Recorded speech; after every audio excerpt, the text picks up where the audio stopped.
Hi guys, my name is Inyoma and today is going to be a quick and straight to the point video about the easiest way to budget that I've found. Now, if you go anywhere on the internet, you will see so many different kinds of budgets that you can use, maybe like on Excel or on Google Sheets. Some of them are free, some of them charge $40 or more, some of them require a monthly subscription. Personally, I think anybody can create a budget that works for them by themselves without paying someone else to create a nice fancy template for you.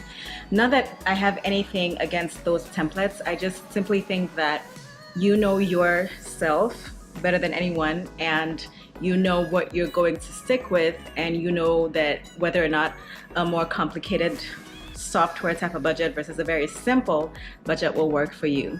And some of these budgets, if you're a single person and you don't really have children or any people that you're taking care of, you don't really need anything very complicated. So you just need something that is straight to the point. Now, if you haven't already, I would suggest that you watch my How I Paid Off My Student Loans in a Year video, because that goes into detail about how strict I was with my income and my spending in order to knock out almost $130,000 in debt. Actually, it was $130,000 in debt. Ooh, how quickly you forget.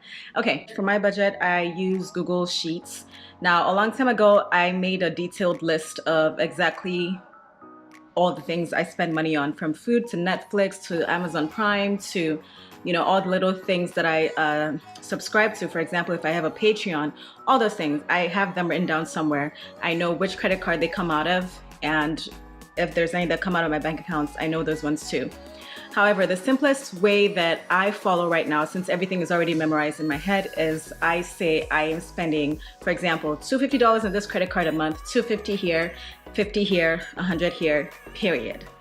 And that is the easiest way that I have found to keep track. Now, I am a self-professed Amazon junkie. I know that many other people are as well. So I limit my budget, true story, to $90 to $100, $90 to $100 a month on Amazon, period. And that includes my subscribe and save things like toilet paper, coconut milk, anything that I use frequently. I include that in my $90 to $100 a month. And that makes it a limiting factor for me so that I won't go and splurge on anything that is completely unnecessary.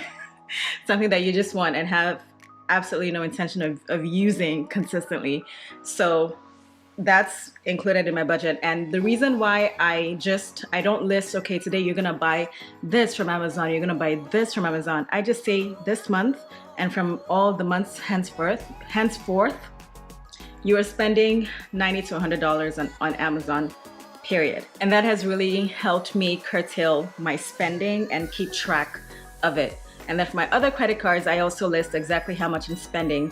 And the one that's really tough for me to keep track of, being 100% honest, is my food, because I love food. I really and truly do. And I love trying out new recipes and things. And there's always something that you'll find on Instagram or Pinterest that will require you to go purchase a Himalayan llama's milk or some nonsense like that. I'm just like, why can't we just use simple recipes, people? Why can't we just use simple ingredients? But there's always something that will require you to buy something that you don't have in your pantry. So I actually started limiting the amount of time I spend on Instagram and Pinterest for that very reason, was because I knew that I would always get these, I follow a lot of food pages, and subsequently I get a lot of food ads, vegan food ads. So it just makes me keep track of my spending, and I've been doing a lot better. I used to go over my budget by like $50 a month, and now I'm down to like $7 or $8 a month, and I'm hoping to eventually bring it down to just an even. Whatever I said I'm gonna spend, that's how much I'm gonna spend on food, period. But just doing those steps of just saying, putting it in my Google Sheets, saying this is how much I'm spending this month on this credit card, this is how much I'm spending this month on the other credit card, regardless of what I'm buying, it has made me be much more careful with my spending.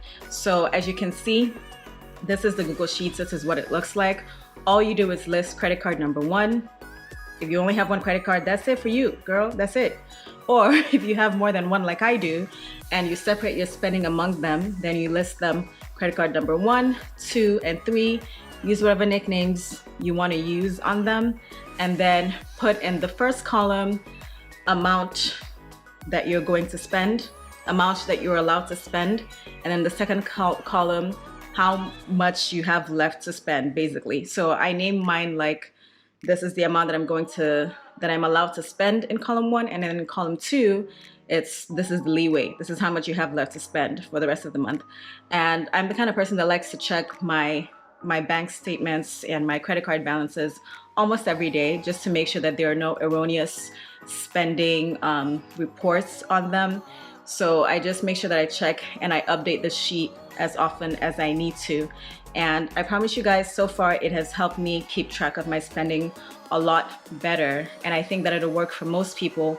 And it's something anybody can do, and it's free, because you just need Excel or you need Google Sheets, or you can write it on a piece of paper or on your phone, anywhere you wanna use this template. Just calculate how much you spent and how much left you have to spend. And sometimes you can even do this with cash as well. People do cash envelope systems where they just say, this is how much I'm spending on food for the entire month. And once that envelope is empty, it's empty. It's empty. You're gonna have to get creative with what's in your pantry. But that's what has worked for me, and I really hope that you give it a try. Let me know if it works for you if you haven't done it before. I think that it is a simple, easy way to budget without having to do anything fancy. It's easy to create a habit when it's a simple habit to create, rather than making it something big and complicated that you have to remember to do all the time. So give it a try. Let me know if you like it. Check out my How I Paid Off My Student Loans video. My next videos are gonna do with food, and I also do food and skincare reviews. And I'm looking forward to hearing what you guys think about those. So please like, share, comment about this video, and I will see you on my next one. Thank you. Bye.